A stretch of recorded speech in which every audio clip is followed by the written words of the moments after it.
ಅದು dialogue delivery ಆಗ್ಬೋದು, action ಆಗ್ಬೋದು, ಎಡಿಟಿಂಗ್ ಆಗ್ಬೋದು. ಇವಾಗ ನೋಡಿ ಒಂದು ಸಾಂಗ್ ಸೀಕ್ವೆನ್ಸ್ ಶೂಟಿಂಗ್ನಲ್ಲಿ ಪ್ರಾಬಲಿ 20 ಇದು ಶಾರ್ಟ್ ಇರೋ ಕಡೆ ಇವಾಗ 200 ಶಾರ್ಟ್ ಇದೆ. ಹೆಂಗ್ ಡಿಫೈನ್ ಮಾಡೋದು ಇದನ್ನ? ಈ ಮನರಂಜನೆ ಅನ್ನೋದು ಪ್ರತಿಯೊಬ್ಬ ಮನುಷ್ಯನ ವಿಕೃತವೋ ಸುಕೃತವೋ ಗೊತ್ತಿಲ್ಲ. ನನ್ನ ಪ್ರಕಾರ ಹೌದು, ಮನರಂಜನೆಯ ಜೊತೆನಲ್ಲಿಯೇ ಇಲ್ಲೇನೋ ಹೊಡಿಬೇಕು. ಹೌದು, ಹೌದಾ, ಅದು ಇಲ್ಲಿಗೆ ಬರಬೇಕು. ಹಾಗಾಗಿ ನಿಮ್ಮಿಂದ ಸಾಕಷ್ಟು ಕಲ್ತಿದ್ದೇನೆ, ಸೋಮಣ್ಣಿಂದ ಸಾಕಷ್ಟು ಕಲ್ತಿದ್ದೇನೆ, ಜಿ ಬಿ ಜೋಶಿಗಳಂತ ದೊಡ್ಡ ದೊಡ್ಡ ಇವ್ರ ಹತ್ರ ಕೂತ್ಕೊಂಡಿಗಳ ಜೊತೆ, ಅವ್ರ ಜೊತೆ ಎಲ್ಲ ನನ್ನ ಗುರುಗಳಾದ ಕಾರಂತರ ಜೊತೆ. ನಾಗಾಭರಣ ಆವರಣ, ನಾಗಾಭರಣ ಆವರಣ. ಮ್ಯಾನಿಪ್ಯುಲೇಟಿವ್ ಪಾಲಿಟಿಷಿಯನ್, ಅದನ್ನೇ ಹೇಳಿದ್ದು. ಆ ಮ್ಯಾನಿಪ್ಯುಲೇಟಿವ್ ಪಾಲಿಟಿಷಿಯನ್ ಅನ್ನೋ ಕಾನ್ಸೆಪ್ಟು ಆಗಿನ ಕಾಲದ ಪಾಲಿಟಿಷಿಯನ್ಸ್ನಲ್ಲಿ ಇದ್ದಿದ್ದಲ್ಲ. ಅದು ಯಾವುದೋ ಫ್ಯೂಚರಿಸ್ಟಿಕ್ ಇದು ಆಗಲೇ ನಿನ್ನ ಕಣ್ಣು ಮುಂದೆ ಬಂದಿದೆ.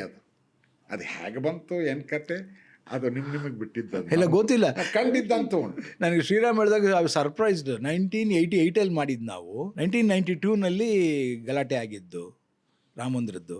ಸೊ ಇದನ್ನು ನೋಡಿದಾಗ ಅಲ್ಲಿ ಪಾಪ ರಾಮ ಮಂದಿರ ಸುಟ್ಟಾಕ್ತಾರೆ.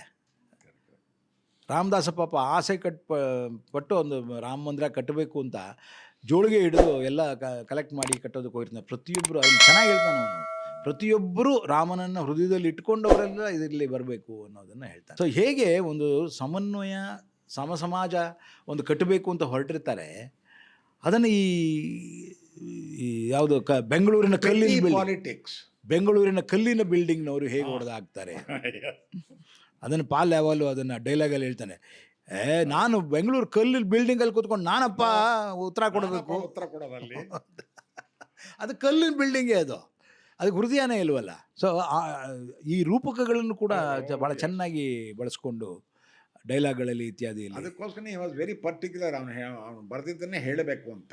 ಅದು ನಮಗೆ ಸ್ವಲ್ಪ ಕಷ್ಟವಾದರೂ ಕೂಡ ಬಟ್ ಅವನು ಎಷ್ಟೇ ಬುಕ್ಕಿಶ್ ಆಗಿ ಬರೆದಿದ್ರು ಅದನ್ನು ಕಲೆಕ್ಟಿವ್ ಆಗಿ ಮಾಡ್ಕೊಂಡು ನೀವು ಮಾಡಿದಿರಿ ಎಲ್ಲರೂ.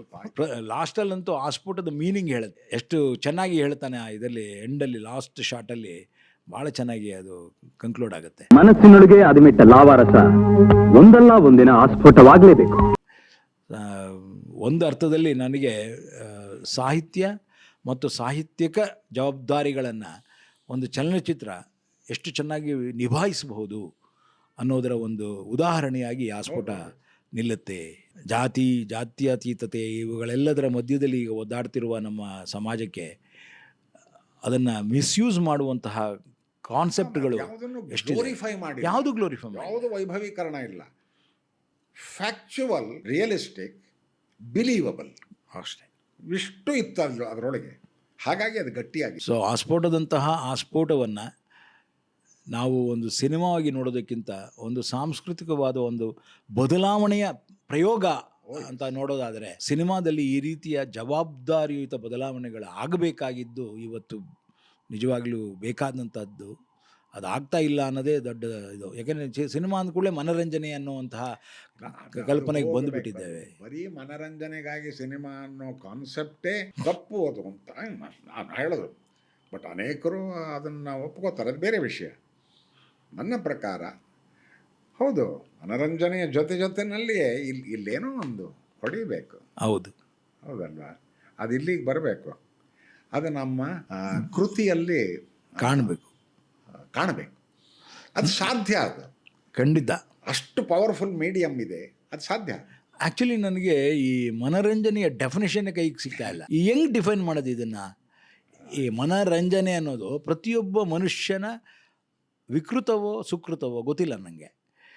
ಇಲ್ಲ, ಅದಕ್ಕೆ ನಾವು ರಸಾಸ್ವಾದನೆ ಅಂದರೆ ಏನು, ಕುವೆಂಪು ಅವರು ರಸೋ ವೈಸವಹ ಅಂತ ಹೇಳಿ ದೊಡ್ಡ ಇದನ್ನು ಬರೆದಿದ್ದಾರೆ. ಅದನ್ನು ಓದ್ತಾ ಇದ್ದರೆ ಅನಿಸುತ್ತೆ, ಹೇಗೆ ನನ್ನ ಒಂದು ಮಾತು, ನನ್ನ ಒಂದು ಕ್ರಿಯೆ ಇನ್ನೊಬ್ಬ ಮನುಷ್ಯನಲ್ಲಿ ಒಂದು ಪ್ರಚೋದನೆ ಕೊಡುತ್ತೆ ಅಥವಾ ಅವನನ್ನು ಪುಲಕಿತಗೊಳಿಸುತ್ತೆ.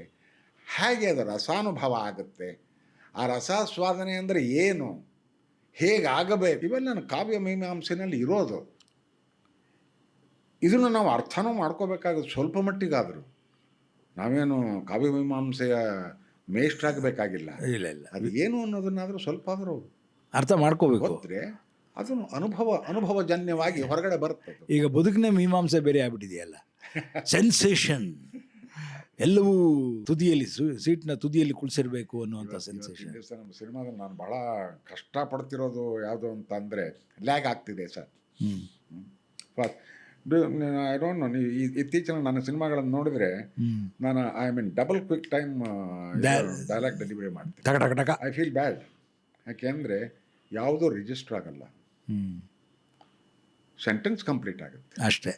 ಹಿಂದೆ ನಾನು ಸ್ವಲ್ಪ ಇದಾಗಿ ಆ ವೇರಿಯೇಷನ್ಗಳನ್ನು ಪ್ರತಿಯೊಂದು ರಿಜಿಸ್ಟರ್ ಆಗ್ತಿತ್ತು, ಅರ್ಥಪೂರ್ಣವಾಗಿ ರಿಜಿಸ್ಟರ್ ಆಗೋದು. ಇವಾಗ ಅದು ಬೇಕೂ ಇಲ್ಲ, ಪರವಾಗಿಲ್ಲ ಸರ್, ನನಗೇನಾಗಬೇಕು ಅಂತ ಹಂಗಾಗಿ ಸರ್ ಅಲ್ವಾ? ನಿಜ. ನಮಗೆ ಮೇಕಿಂಗ್ ಚೇಂಜ್ ಆಗ್ತಿದೆ, ಚೇಂಜ್ ಆಗಬೇಕು. ಬದಲಾವಣೆಗಳು ಭಾಳ ಜೀವನದ ಒಂದು ಸಾಧಾರಣ ಕ್ರಿಯೆ, ಅದು ಬದಲಾವಣೆ. ಆದರೆ ಆ ಬದಲಾವಣೆಗಳ ಜೊತೆಯಲ್ಲಿ ಜವಾಬ್ದಾರಿಯೂ ಇರಬೇಕು ಅನ್ನೋದು ಭಾಳ ಮುಖ್ಯ ಅನ್ನೋದನ್ನು ನಮ್ಮ ಈ ಮಾಧ್ಯಮ ಅರ್ಥ ಮಾಡ್ಕೋಬೇಕು. ಮಾಧ್ಯಮ ಏನು ಅನ್ನೋದು ನಮಗೆ ಬಹಳ ಕ್ಲಿಯರ್ ಆಗಿ ಗೊತ್ತಿದ್ದು, ಆ ಮಾಧ್ಯಮದ ಸದ್ಬಳಕೆ ಆಗೋದು ಅದು ಬಹಳ ಮುಖ್ಯ. ಹೌದು. ಅದು ಡೈಲಾಗ್ ಡೆಲಿವರಿ ಆಗ್ಬೋದು, ಆ್ಯಕ್ಷನ್ ಆಗ್ಬೋದು, ಎಡಿಟಿಂಗ್ ಆಗ್ಬೋದು. ನೋಡಿ, ಒಂದು ಸಾಂಗ್ ಸೀಕ್ವೆನ್ಸ್ ಶೂಟಿಂಗ್ನಲ್ಲಿ ಪ್ರಾಬಲಿ 20 ಶಾಟ್ ಇರೋ ಕಡೆ ಇವಾಗ 200 ಶಾಟ್ ಇದೆ. ಹೌದು. ನನಗೆ ಯಾರದು ಅಂತ ಅನ್ನೋದ್ರೊಳಗೆ ಅಲ್ಲೋಗೋ ಇರುತ್ತೆ. ಮತ್ತು ವಾಪಸ್ ಬಂದಾಗ ಹಿಂಗೆ ನೋಡೋಣ ಅಂತ ಅಂದರೆ ಅದೇನು ಅದಕ್ಕೋಸ್ಕರವೇ ಹಾಗೆ ಮಾಡಿದ್ದಾರೆ ಏನೋ ಗೊತ್ತಿಲ್ಲ, ನಾನು ಯಾರು ಅಂತ ಗೊತ್ತಾಗಲಿ. ಆಮೇಲೆ ಎಕ್ಸ್ಪ್ರೆಷನ್ಸ್ ಅಂತೂ ಕಾಣೋದೇ ಇಲ್ಲ, ಎಕ್ಸ್ಪ್ರೆಷನ್ ಇಲ್ಲವೇ ಇಲ್ಲ. ಹಿಂಗಂದು ಹಿಂಗೆ ಹೋದರೆ ಏನು ಎಕ್ಸ್ಪ್ರೆಷನ್ ಕಾಣುತ್ತೆ. ಸೊ ನಮ್ಮ ಈ ಮೇಕಿಂಗಿನ ಈ ಅಡಾವುಡಿಯಲ್ಲಿ ನಾವು ನಿಜವಾಗಿಯೂ ಕಮ್ಯುನಿಕೇಟ್ ಮಾಡಬೇಕಾಗಿದ್ದಂತಹ ಸ್ಪರ್ಶವನ್ನು ಮಾಡ್ತಾ ಇಲ್ಲ. ಆ ಹೃದಯವನ್ನು ಸ್ಪರ್ಶ ಮಾಡೋದಿತ್ತಲ್ಲ, ಅದನ್ನು ಕಳ್ಕೊತಾ ಇದ್ದೀವಿ. ಕೇವಲ ಕಣ್ಣಿಗೆ ಸ್ಪರ್ಶ ಮಾಡಿ ಓಡ್ತಾ ಇದ್ದೇವೆ ಅನ್ನೋದು. ಮೆದುಳನ್ನು ಕೂಡ ಸ್ಪರ್ಶ ಮಾಡ್ತಾ ಇಲ್ಲ. ಅದು ಅಷ್ಟೇ. ಆಮೇಲೆ ನಮ್ಮ ಸೌಂಡು ಕೂಡ ಅಬ್ಬರ ಆಗೋಗಿದೆ. Whether it is music or is 5+1 7+1 ಅಂತೇನೋ ಅಂತಿರಲ್ಲ, ಅದು ಅಬ್ಬರವಾಗಿ ಕಿವಿಗೆ ಹಿತವಾಗಿಲ್ಲ ಅಂತ, ಹಿತವಾಗಿಯೂ ಇರಬೇಕು ಅಂತ. ಈ ಕ್ಯಾಕಫೋನ್ ನಿಂತೀವಲ್ಲ, ಆ ಥರದ ಯಾವುದೋ ಇದಕ್ಕೆ ಸಿಗಾಕೊಂಡ್ಬಿಟ್ಟಿದ್ದೀವಿ. ಇವಾಗ ಇಲ್ಲಿ ಬೀದಿನಲ್ಲಿ ಯಾವುದೋ ಒಂದು ಇದನ್ನು ಪೂಜೆ ಮಾಡ್ಕೊಂಡು ಡಮ ಡಮ ಡಮ ಡಮ ಅಂತ ಇದನ್ನು ಮಾಡ್ಕೊಂಡು ಚಂಡೆ ಹೊಡಿತಾ ಇರೋದಕ್ಕೂ ಏರ್ಕ್ರಾಫ್ಟ್ನಲ್ಲಿ ಕೂತಾಗ ಒಂದು ಮೆಲುದನಿಯಲ್ಲಿ ಒಂದು ಮ್ಯೂಸಿಕ್ ಬರುತ್ತಲ್ಲ, ವ್ಯತ್ಯಾಸ ಇದೆ ಅಲ್ವಾ? ನಾವೇ ಡಿಸೈಡ್ ಮಾಡಬೇಕು, ಅದು ನಮಗೆ ಹಿತವಾಗಿದೆಯಾ, ಇದು ನಮಗೆ ಹಿತವಾಗಿದೆಯಾ ಅಂತ. ಇಲ್ಲೇ ರಸಾಸ್ವಾದನೆಯ ಪ್ರಶ್ನೆ ಬರೋದು. ಓಕೆ, ಅವರವರ ಯೋಚನೆಗೆ ತಕ್ಕಂತೆ, ಅವರವರ ಮಾನಸಿಕ ಸ್ವಾಸ್ಥ್ಯಕ್ಕೆ ಸಂಬಂಧಪಟ್ಟಂತೆ ಅವರ ಕಿವಿ ಕಣ್ಣು ಎಲ್ಲವೂ ಕೆಲಸ ಮಾಡಬೇಕು.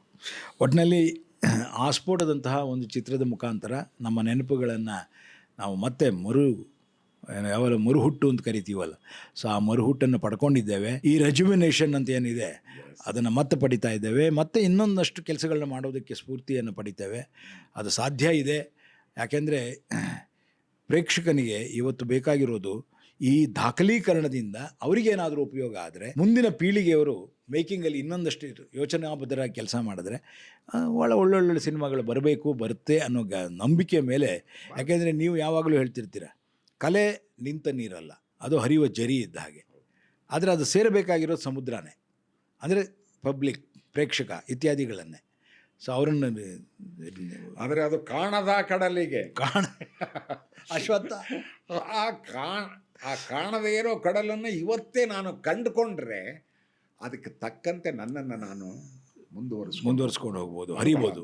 ಆ್ಯಕ್ಚುಲಿ ಇಂಥ ಚರ್ಚೆಗಳಿಂದ ನಮಗೂ ಏನೋ ಒಂದು ಹೊಸತನದ ಇದು ಬೇಕು, ನಾನು ಹೊಸದನ್ನೇನೋ ಸೃಷ್ಟಿ ಮಾಡಬೇಕು ಅಂತ ಅನಿಸುತ್ತೆ. ಓಕೆ, ಅಲ್ಲೇ ಕ್ರಿಯೇಟಿವಿಟಿಯ ನೆಲೆ ಇರೋದು, ಬೀಜ ಇರೋದು. ಈ ಥರ ಚರ್ಚೆಗಳು ಆಗಬೇಕು ಅಂತ ಅಲ್ವೇ? ಸೊ ನನ್ನ ಇವತ್ತಿನ ಈ ಪಾಡ್ಕಾಸ್ಟ್ಗೆ ಒಂದು ಅರ್ಥದಲ್ಲಿ ಒಂದು ಹೊಸ ಮಜಲುಗಳನ್ನು, ಹೊಸ ಮೆಟ್ಟಿಲುಗಳನ್ನು ನೀವು ಹಾಕ್ಕೊಟ್ಟಿದ್ದೀರಿ ಅಣ್ಣ. ನೀವು ಯಾವಾಗಲೂ ಈ ಥರ ನಾವು ಸಾಕಷ್ಟು ಚರ್ಚೆ ಮಾಡಿದ್ದೀವಿ, ಅದು ಬೇರೆ ವಿಚಾರ. ಆದರೆ ಇಲ್ಲಿ ದಾಖಲೆ ದೃಷ್ಟಿಯಲ್ಲಿ ಇದನ್ನು ನಾವು ಇವತ್ತು ಮಾಡ್ತಾ ಇದ್ದೀವಿ. ನಾನು ಮುಂಚೆಯಿಂದ ಹೇಳ್ಕೊಂಬಂದಿರೋದು ನಾವು ಏನೇನೇನೋ ಕೆಲಸಗಳನ್ನು ಮಾಡ್ತೀವಿ. ಇವಾಗ ನಾವು ಯಾರು, ಈಗ ನಾನು ಡೈರಿ ಬರೆಯೋ ಅಭ್ಯಾಸ ಮಾಡ್ಕೊಂಡಿಲ್ಲ, ಬಟ್ ಬೇರೆಯವ್ರಿಗೆ ಹೇಳ್ತೀನಿ, ಇವತ್ತೇ ಬರೀರೋ ಹಣ ನಾ ಬರೆದಿದ್ದೀನಿ, ಎಷ್ಟೆಷ್ಟು ಚೆನ್ನಾಗಿ ಬರೆದಿದ್ದೀನಿ ಅಂತಂದರೆ ನೀವು ಪ್ರತಿಯೊಂದು ಒಂದು ಅವತ್ತು ಪೆಟ್ರೋಲ್ ಎಷ್ಟಿತ್ತು ಗೊತ್ತಾಣ? ಪೆಟ್ರೋಲು 20 ರೂಪಾಯಿ ಲೀಟ್ರು. ಹೌದು, ಅದು ಇವಾಗ ಕಳೆದು ಹೋಗುತ್ತೆ. ಅದು ಜನವರಿ ಅದು 1988 ಅದು ಮುಂದಿನ ಪೀಳಿಗೆಗೆ ಕಳೆದು ಹೋಗುತ್ತೆ. ಅಂದರೆ ಈ ರೀತಿ ಡೈರಿ ಬರೆದಿದ್ದೀನಿ. ಪ್ರತಿಯೊಂದರಲ್ಲೂ ನಾನು ಆ ಡೈರಿಯನ್ನು ರೆಫರ್ ಮಾಡ್ತೀನಿ. ನನ್ನ ಹತ್ರ ಇರುವ ಯಾವ ಕೆಲಸಗಳನ್ನು ಯಾವಾಗ ಮಾಡಿದ್ದೆ, ಅದರಲ್ಲೂ 87 ನನ್ನ ಸಿನಿಮಾ ರಿಲೀಸ್ ಆಗೋವರೆಗೂ ಮೆಚ್ಕೋತೀನಿ. ಯಾರೇ ಏನೋ ಒಂದು ಹೊಸ ವಿಷಯ ಬಂದರೂ ಜೋಬ್ನಿಂದ ಒಂದಾಗಿ ತೆಗೆದು ನೋಟ್ ಡೌನ್, ಆ ಪುಸ್ತಕ ಕಣ ಅದು ಓದೆ ಬಹಳ ಚೆನ್ನಾಗಿತ್ತು ಅನ್ನೋ 1 ನಿಮಿಷ, ಅದೊಂದು ಒಳ್ಳೆ. ಹಾಗಾಗಿ ನಿಮ್ಮಿಂದ ಸಾಕಷ್ಟು ಕಲ್ತಿದ್ದೇನೆ, ಸೋಮಣ್ಣನಿಂದ ಸಾಕಷ್ಟು ಕಲ್ತಿದ್ದೇನೆ, GB ಜೋಶಿಗಳಂಥ ದೊಡ್ಡ ಇವ್ರ ಹತ್ರ ಕುರ್ತಕೋಟಿಗಳವ್ರ ಜೊತೆ, ಅವ್ರ ಜೊತೆ ಎಲ್ಲ ನನ್ನ ಗುರುಗಳಾದ ಕಾರಂತರ ಜೊತೆ, ಕಾರ್ನಾಡರ ಜೊತೆ, ಕಂಬಾರರ ಜೊತೆ. ಸೊ ಪ್ರತಿಯೊಂದರಲ್ಲೂ ಕಲಿಕೆ ನಡೀತಾನೆ ಇದೆ. ಇವಾಗಲೂ ಕೂಡ, ಇನ್ನು ಮುಂದೆಯೂ ಕೂಡ ಆ ನಿರಂತರ ಕಲಿಕೆಯಲ್ಲಿ ಇರ್ತೇನೆ. ಇವತ್ತಿನ ಈ ಪಾಡ್ಕಾಸ್ಟ್ ಕೂಡ ಒಂದು ರೀತಿ ಆ ರೀತಿಯ ಕಲಿಕೆ ಅನ್ನೋದನ್ನು ಹೇಳ್ತಾ, ನೀವು ಇಷ್ಟೊತ್ತು ನನ್ನ ಜೊತೆ ಕಳೆದಿದ್ದು ನಿಜವಾಗಿಯೂ ನನಗಂತೂ ಭಾಳ ಖುಷಿ. ನನ್ನ ಎಲ್ಲ 88ರ ಎನರ್ಜಿಯನ್ನು ವಾಪಸ್ ತರಿಸ್ತಾ ಇದೆ. ಮತ್ತೆ ಇನ್ನೊಮ್ಮೆ ನಾವು, ಯಾಕೆಂದ್ರೆ ನಾವು ಒಂದೇ ಸಿನಿಮಾ ಮಾಡಿಲ್ಲ, ಸಾಕಷ್ಟು ಸಿನಿಮಾ ಮಾಡಿದ್ದೀವಿ, ಸಾಕಷ್ಟು ಬೇರೆ ಬೇರೆ ಕೆಲಸ ಮಾಡಿದ್ದೀವಿ, ಸೀರಿಯಲ್ ಮಾಡಿದ್ದೀವಿ. ಸೊ ಒಂದೊಂದಕ್ಕೂ ನಾನು ಈ ರೀತಿ ನಿಮ್ಮನ್ನು ಆಗಾಗ ಕರಿತಾ ಇರ್ತೇನೆ. ಬಂದು ಈ ರೀತಿ ಒಂದಷ್ಟು ಚರ್ಚೆಗಳನ್ನು ಮಾಡಿ ಅದನ್ನು ಮುಂದಿನ ಪೀಳಿಗೆಗೆ ಬಿಟ್ಟುಕೊಡೋಣ. ಅವರು ಅದರಿಂದ ಉಪಯೋಗ ಪಡೆದ್ರೆ ನಮ್ಮ ಜನ್ಮ ಸಾರ್ಥಕ ಅಂತ ನಾನು ಅಂದ್ಕೊಂಡೆ. ದಾಖಲಾತಿಯ ಬಗ್ಗೆ ನನಗೆ ಅಪಾರವಾದ ಕಾಳಜಿ ಇದೆ.